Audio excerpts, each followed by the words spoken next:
odd way is that I've been told by a couple people that the number one podcast in the country since the inauguration has been this thing called the telepath tapes about autistic children being telepathic, almost like some other new StarGate program or podcast. So just interesting how these things are all happening simultaneously. I don't know what to make of them, though. Yeah. Thank you, Art. I'll take your word for it on the number one podcast since the inauguration. I didn't hear that. I'll take your word for it. Once again, on the Stargate programs, I haven't heard anything about it. We'll go back to Dr. James first and then Reverend Scott to see if they want to comment further on Stargate or whatnot. Dr. James?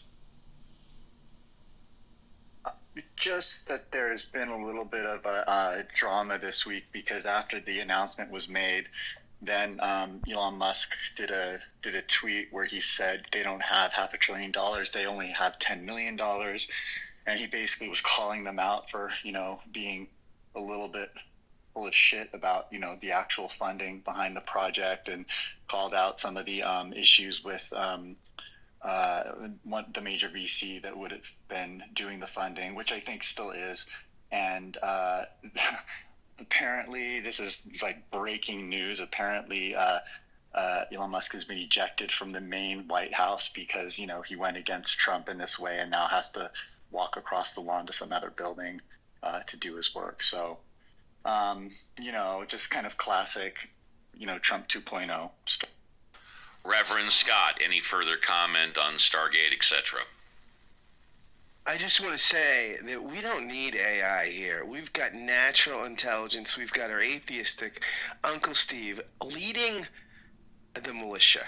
And that is what we'll rely on, with our wits about us, raving the clubhouse street.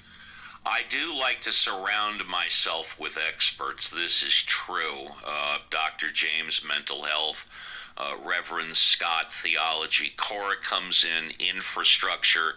John Malincrot comes in science and physics. I like being surrounded by experts. Dad always said, trust your experts. Let's move on to Caleb. Good morning, Caleb. It's a pleasure to see you back on Ask the Atheist. What would you like to talk about? Good morning. I wanted to respond to a previous speaker about the idea of our stories. I would like to encourage everybody that our stories are really important. Whether they are accurate histories or not is a little bit beside the point. What they mean and how we incorporate them into our lives is much more important than their